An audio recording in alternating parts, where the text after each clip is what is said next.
Hello and welcome to another interesting video of my channel JMenglish. And এই চ্যানেলে প্রতিটি ভিডিওতে তোমরা নতুন নতুন জিনিস শিখছো and I hope you all are enjoying it very well. So now এই ভিডিওতে আমরা যেটা দেখতে চলেছি দুটো অদ্ভুত এবং খুব ইন্টারেস্টিং বিষয় নিয়ে আমরা আলোচনা করতে চলেছি। একটি হচ্ছে until এবং অন্যটি হচ্ছে unless। এই যে until এবং unless এই দুটো আমরা সেন্টেন্সে খুব দেখি, খুবই তার ব্যবহার দেখি, বাট এক্স্যাক্টলি কিভাবে এগুলো ব্যবহার হয় এবং বিশেষ করে যখন তুমি এগুলো ব্যবহার করছো properly in your sentences even when you are speaking to somebody else, তখন তোমার সেন্টেন্সকে এগুলি অনেক বেশি এনরিচ করে, ইমপ্রুভ করে, ডেভেলপ করে, রাইট? তো কিভাবে এগুলো ব্যবহার হচ্ছে, কোন টেন্সের উপর বেস করে ব্যবহার হয়, এক্স্যাক্টলি বাংলাতে এগুলো মানেটা কিভাবে দাঁড়ায়, সেগুলো বোঝার জন্য এই ভিডিওটি তোমাকে অবশ্যই দেখতে হবে। তো প্রথম থেকে শেষ পর্যন্ত দেখো, ভিডিওর মধ্যে আমি এই দুটো বিষয় নিয়ে দারুণ করে আলোচনা করেছি ইন ডিটেল। সো আমরা সেটা শুরু করব, বাট বিফোর দ্যাট অবভিয়াসলি তুমি যদি এই চ্যানেলে নতুন হও, don't forget to subscribe to this channel and press that bell icon, right? Okay, চলো তাহলে শুরু করি। First one, until.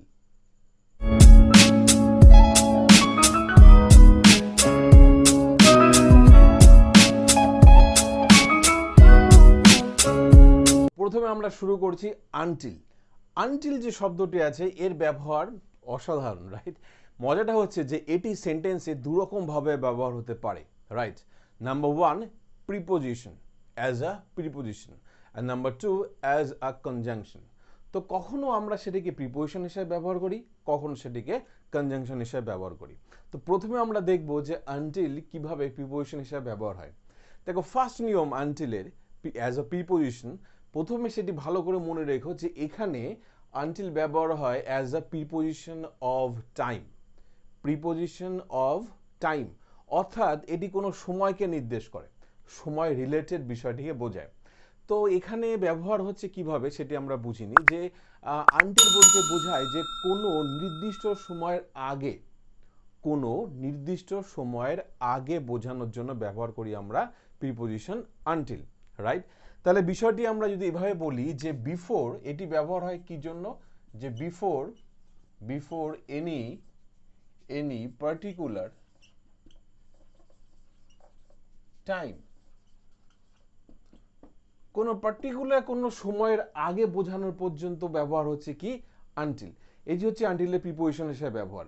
আচ্ছা, সেন্টেন্স কিভাবে এটি ব্যবহার হচ্ছে তার এক্সাম্পল সেন্টেন্স আমরা বাংলাতে দুটো দিয়েছি। দেখো, প্রথম সেন্টেন্স যেটা আমি বলছি যে কি, আমি তোমার জন্য 5টা পর্যন্ত অপেক্ষা করব।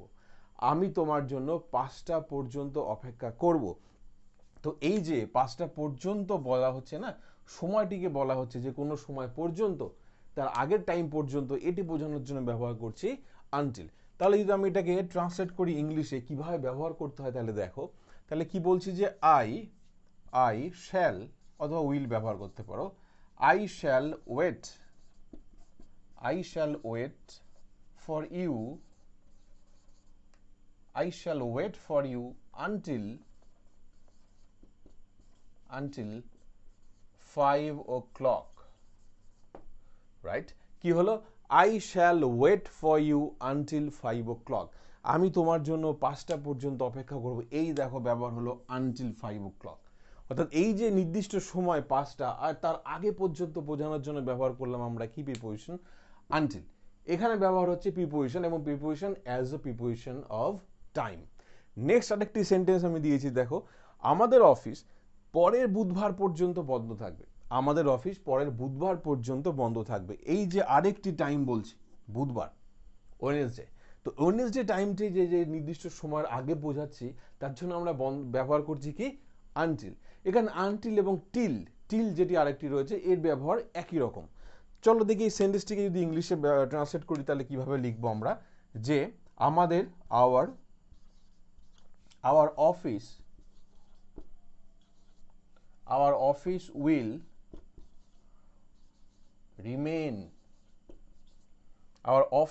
remain closed, বন্ধ থাকবে কতক্ষণ? until বুধবার পর্যন্ত, পরের বুধবার, নেক্সট ওয়েডনেসডে, রাইট? তাহলে কি হলো যে our office will remain closed until next Wednesday use করলাম এখানে আনটিল, কেননা এখানটা কি বোঝানো হচ্ছে টাইম। তাহলে preposition as a preposition of time, এই হচ্ছে আনটিলের first use as a preposition. এবার দেখো আনটিল ব্যবহার হচ্ছে কনজাংশন, বিষয়টি একই রকম কিন্তু সেন্টেন্স স্ট্রাকচার একদমই আলাদা, প্রিপোজিশন নয়, সেটি হচ্ছে কনজাংশন। আচ্ছা এবার দেখি আমরা এই যে ইউজ করলাম আনটিল, এতক্ষণ প্রিপোজিশন, এবার দেখব কনজাংশন হিসেবে ব্যবহার কি। তাহলে কনজাংশন মানে তো আমরা বুঝি যে দুটো আলাদা আলাদা বিষয়কে, দুটো আলাদা সেন্টেন্সকে বা দুটো আলাদা ক্লজকে কি করে, এটি লিঙ্কার হিসাবে যোগ করে। তো এখানেও আনটিল ঠিক তাই, দুটো আলাদা আলাদা ঘটনাকে যোগ করছে এবং সাবঅর্ডিনেট ক্লজের আগে ব্যবহার হচ্ছে আনটিল, রাইট। মজাটা হচ্ছে কি অর্থটা কি দাঁড়ায়, অর্থটা দাঁড়ায় যে অনেকটা এরকম, যতক্ষণ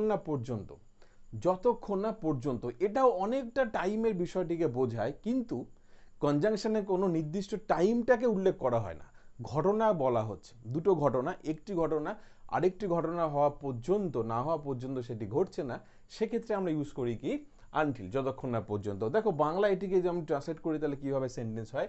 ফার্স্ট সেন্টেন্সটা কি বললাম, বৃষ্টি না থামা পর্যন্ত আমরা বাইরে বেরোতে পারবো না, বৃষ্টি না থামা পর্যন্ত।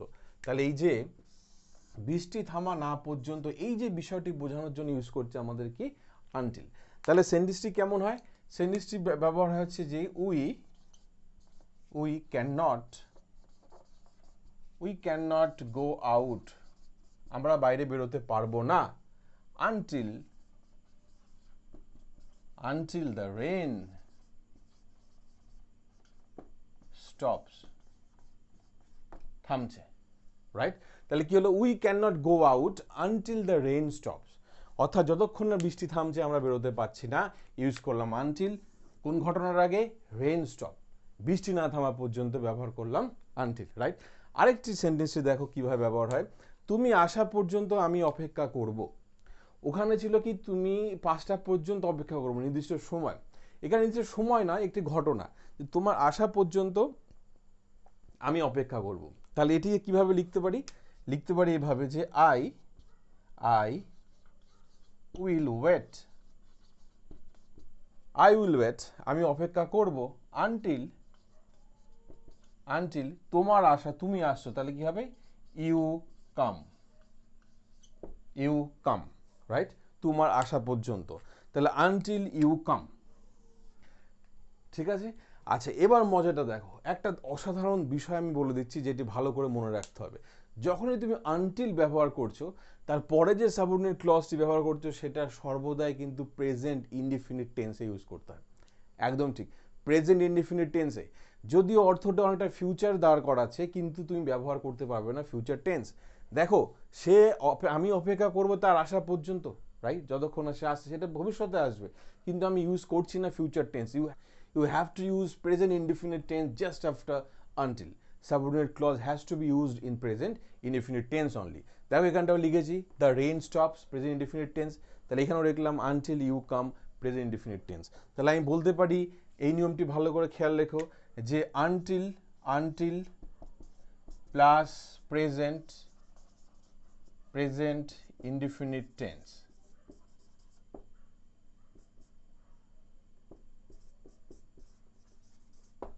রাইট। এই যে বিষয়টি ভালো করে মনে রেখো যেন ভুল না হয়, যদিও অর্থ দাঁড় করাচ্ছে ফিউচারে, ব্যবহার হচ্ছে প্রেজেন্ট ইনডিফিনিট টেন্সে, ঠিক আছে। এই হলো আনটিলের ব্যবহার। এবার দেখছি আমরা আনলেসের ব্যবহারটা কেমন হয়। এবার আমরা ব্যবহার করব হচ্ছে আনলেস যত অনেকটা দেখতে মনে হয় যে আনটিলের মতন ব্যবহার হয়, কিন্তু একদম নয়। দেখো আনলেস ব্যাপারটাও ব্যবহার হচ্ছে কনজাংশন হিসাবে, প্রিপোজিশন নয়, অনলি অ্যাজ এ কনজাংশন। এবার দেখো মজাটা কি, যখনই কনজাংশন হলো অর্থাৎ দুটো ঘটনা, দুটো আলাদা আলাদা ক্লজকে একসঙ্গে যোগ করছে, ঠিক তাই এখানে দুটো আলাদা ঘটনাকে এটি যোগ করে আনলেস, কিন্তু এর অর্থটা কি দাঁড়ায়, অর্থটি দাঁড়ায় অনেকটা ইংরেজিতে যদি আমি বলি ইফ নট, এটি ভালো করে দেখো, ইফ নট অর্থাৎ একটি ঘটনা আরেকটি ঘটনার উপর ডিপেন্ড করে অ্যাজ এ কন্ডিশন বোঝায় যে এটি যদি না হয়ে থাকে তাহলে এটি ঘটবে, অর্থাৎ এর মধ্যে একটি নেগেটিভ বিষয়টি রয়েছে। যদিও আনলেসের শব্দটির মধ্যেই একটি নেগেটিভ বিষয়টি রয়েছে। ভালো করে দেখে নাও কিভাবে ব্যবহার হয়। ফার্স্ট সেন্টেন্স দেখো, চলো হেঁটে আসি যদি তুমি খুব ক্লান্ত না হও। এখানে দুটো ঘটনা, চলো হেঁটে আসি একটি, আর যদি তুমি ক্লান্ত না হও। অর্থাৎ এই যে হেঁটে আসার বিষয়টি নির্ভর করছে কিসের উপর, ডিপেন্ড করছে এই কন্ডিশনের উপর, যদি তুমি খুব ক্লান্ত না হয়ে থাকো। তাহলে এটি ইউজ করছি আমরা আনলেস হিসাবে। কিন্তু দেখো নেগেটিভ মিনিংটা দাঁড় করিয়ে দেবে। চলো হেঁটে আসি, let's go, let's go for a walk, let's go for a walk unless, unless যদি তুমি খুব ক্লান্ত না হও, unless you are too tired. মজাটি দেখো, let's go for a walk unless you are too tired. এই যে unless you are too tired use করলাম, এখানে কিন্তু মানেটা দাঁড় করাচ্ছে নেগেটিভ, যদি তুমি ক্লান্ত না হয়ে থাকো। কিন্তু এখানে কোনো নেগেটিভ শব্দ নেই, দেখো নেগেটিভ শব্দ নেই, অর্থাৎ unless is itself a negative term, right? তার জন্য ব্যবহার হলো কি, যদি তুমি খুব ক্লান্ত না হও, তাহলে ব্যবহার করলাম আনলেস। কিন্তু পরের অংশটি দেখো পজিটিভ আছে, ইউ আর টু টায়ার্ড। আমি বলিনি if unless you are not too tired, কারণ আনলেস মানেই হচ্ছে ইফ নট, রাইট? খুব মজার বিষয়।